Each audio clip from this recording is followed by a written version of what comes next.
All right. Good morning and happy Friday. As you start to come in, go ahead and say hello.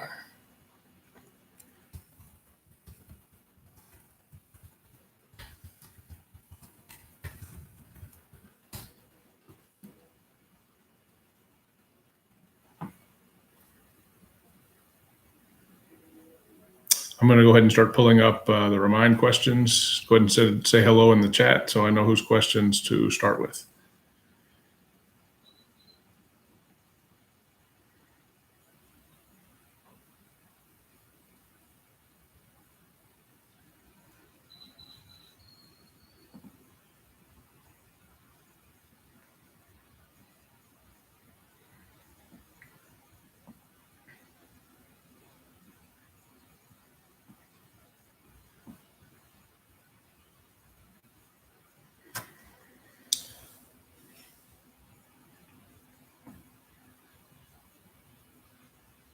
Okay. Good to see some of you streaming in. Let's see. All right, we'll start with Rosa since I see her here. Her question was, what does it mean when the poems have different entry points, and how do we know when we found the entry point? Well, think about what an entry point is. An entry point is a door, a window, any way that you can gain, any place you can gain access to a space that you didn't already have. So an entry point for a poem is going to be the first place where you see what a central idea of the poem might be about, like that first word or phrase or line that you read, like, okay, I think this is what this poem might be about. There's your entry point, and then you can go ahead and start. Lining up your devices, like in the poem "Magic Lesson." They talked about in the class. When she starts talking about unraveling. I mean, unraveling can take a lot of different forms, but at that point, you can start thinking about, okay, who's unraveling here? What does it mean to unravel? And then you can start going from there. One thing they talked about in the class with respect to ambiguity is that it's good news for you because there are a lot of possible correct answers that you can draw. And you can get just as many points as someone who thinks something completely different.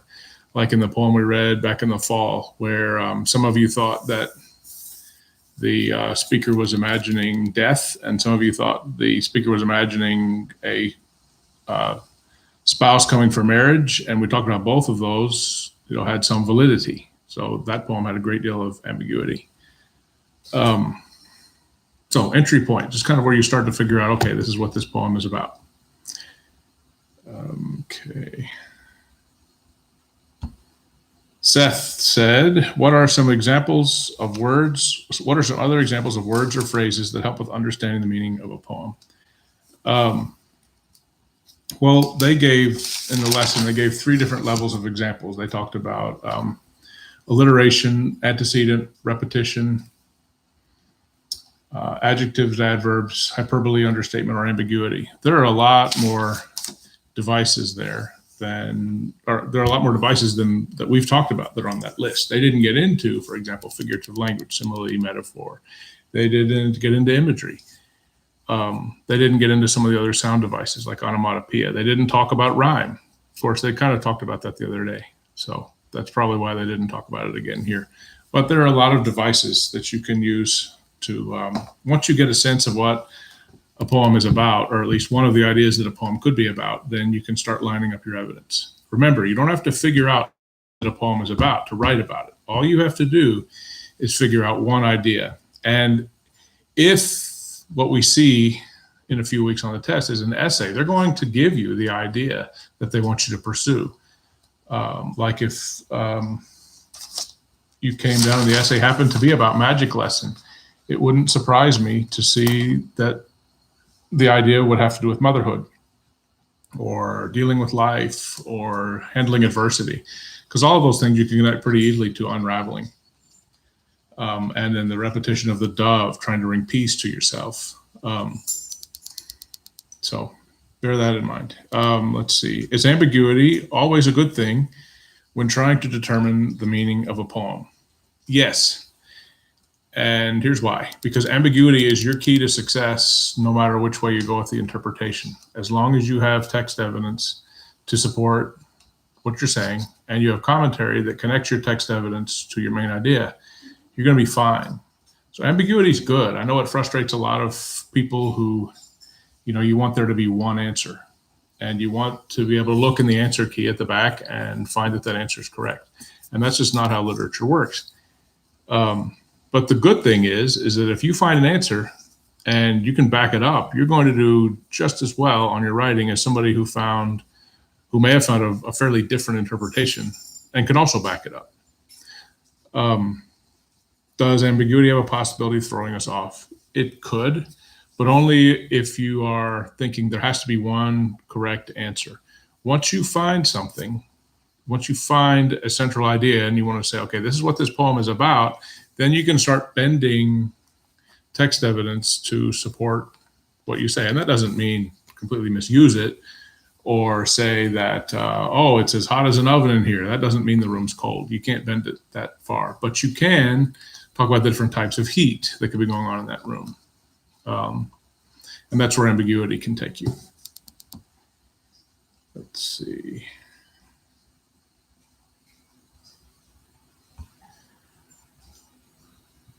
Okay, how do we easily identify the most important words and how can we connect them to the meaning of the poem? I thought that the class today had an interesting point by starting with alliteration and repetition. And that's a point I'm going to put up when I put up pictures of the notes that I took from today. Alliteration and repetition are often the easiest devices to pick out because repetition, you see the same word showing up again and again and again. Alliteration, perhaps you'll notice multiple words with the same first letter or the first sound if you're reading the poem aloud to yourself.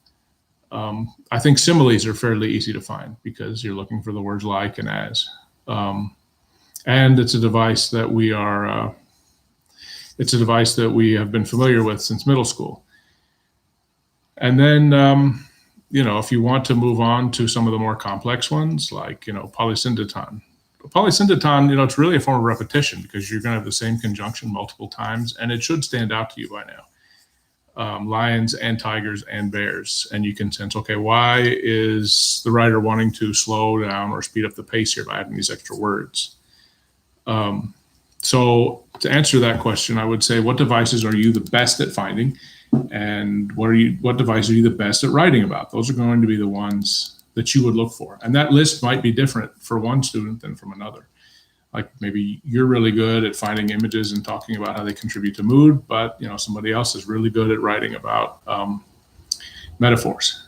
And so, so your list is going to be yours, just depending on what you're the best at seeing. Let's see. A Wellington update. Well, he is. Let me see.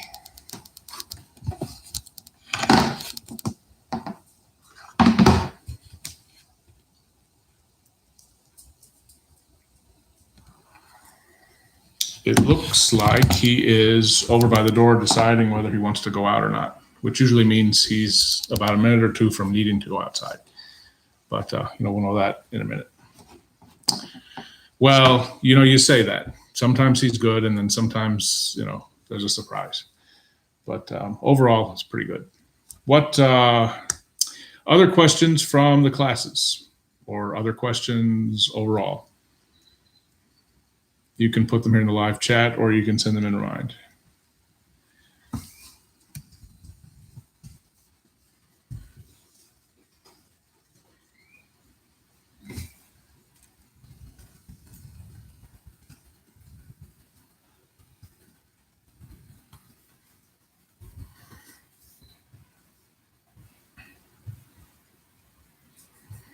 Okay, there's a question. How can we begin to quickly find paradoxes? Because it takes a bit of time. And that's true. How can we quickly find paradoxes? You're going to find things that don't make sense fairly quickly in just about any poem. And I don't mean that it's going to be confusing to you, but you're going to once you start reading a poem, you're going to hit a phrase or line or sentence that you're like, okay, I don't understand this. Like Robert Frost's poem "Mending Wall" begins, "Something there is that doesn't love a wall and wants it down." And you might be thinking, well, okay, that's odd, because when you build a wall, you put it there to last and to be permanent. And what is that force that might want a wall to come down? And then the poem goes into a discussion of how over time nature works against walls. The ground shifts, water wears away at mortar. It talks away about that natural force, but then the poem goes a little further to talk about the human forces that, we also, sometimes we like walls and sometimes we don't. Like one interesting feature about living in Dallas is that you see that the vast majority of homes have fences around their backyards. And one sentence that comes out of that poem is, good fences make good neighbors. But if you go to other parts of the country and the world, a lot of neighborhoods don't have fences. So you walk out back and you can see right up to your neighbor's back door. So different areas of the world, different ideas about how much privacy that you need. Anyway, once you read into the poem and you find that paradox, then you might think about, okay, what's this about? Like in the poem that they showed us, Magic Lesson, the idea of unraveling. Why would a mother unravel to astonish someone? Why would that be something that would astonish or surprise or impress us? So, and then once you find that paradox, then you can start asking questions. But that's my quick answer, is that you read until you run into a situation that doesn't seem to make a whole lot of sense. What do we need to turn in today? Well, what is due today is yesterday's reflection sheet. So that would be the reflection sheet you would fill out after you watch yesterday's class and yesterday's Q&A. Yesterday was March 26th. There is a reflection sheet for today that's due Monday by 3:30. If you're in an A-Day class, you also need to answer that question so that we mark you present. And there is an option for submitting a picture, but then I learned that you can't upload pictures through Google Classroom. So if you want to send a picture with your answer, you can send it through Remind. Some of you have already done that. What are some good strategies for identifying contrast? Well, I will look online and perhaps post a longer answer to that. But when you think about contrast is something that you kind of tend to notice. In the poem that they talked about, let's see. For that he looked upon her, and that would be in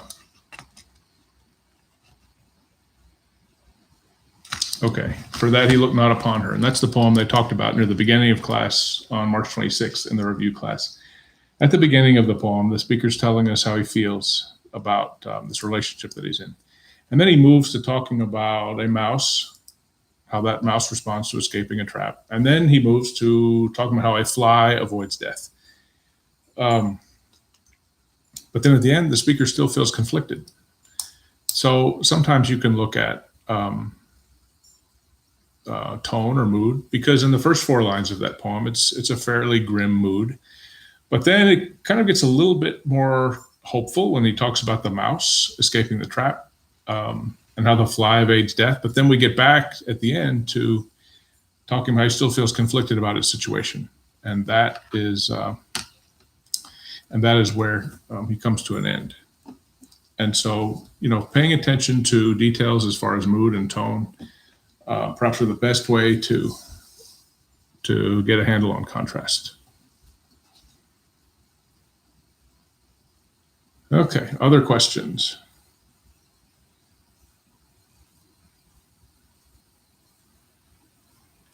I don't see any on Remind.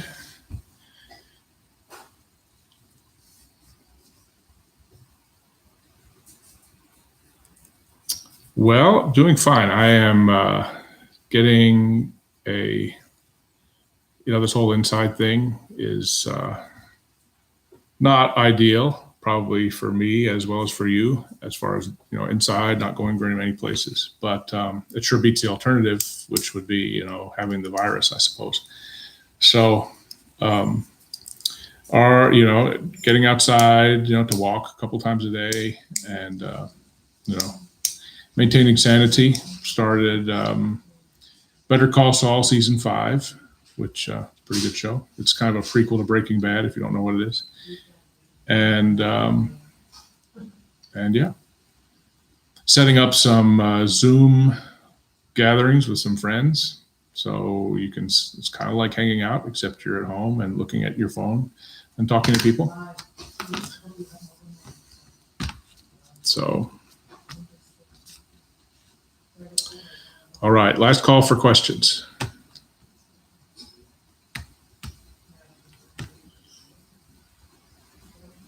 Okay, do I know how long we'll be having doing online school? Last I heard is that they're going to reassess on April 3rd. April 3rd. And on April 3rd, they'll see, okay, is it getting better or not? Is it safe to go back to school or not? And at that point, they'll make a decision going forward. So at least through April 3rd, be online school. Okay, a question about yesterday's lesson. Can elements of contrast be phrases? Sure, they can be phrases, because think about a device. A device, a simile or metaphor can consist of a phrase. An image can consist of a phrase instead of a word. So if you have two images that are different, sure, those could be. You can use phrases and words to contrast.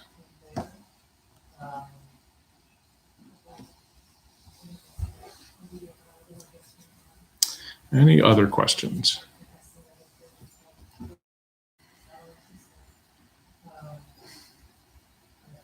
Okay, so Monday and Tuesday, we won't be doing the AP class online. They will be there if you go ahead and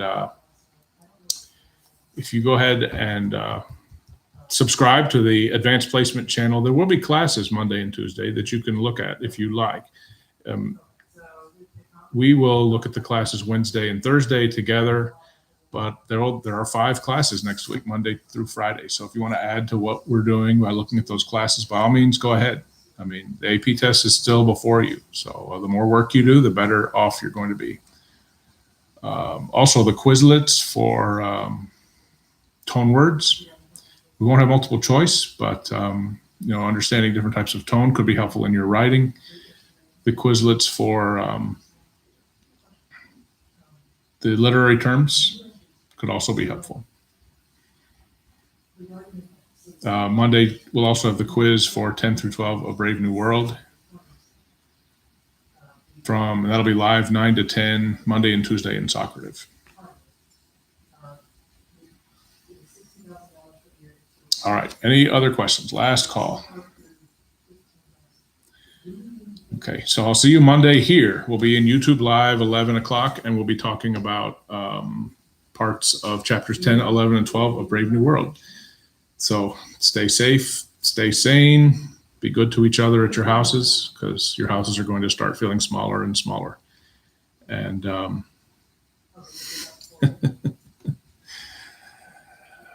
yes, I think we're outside the 10-10 rule there, Rosa. I think you can do that. All right. We'll see you guys on Monday at 11 o'clock in YouTube Live. You guys have a good weekend.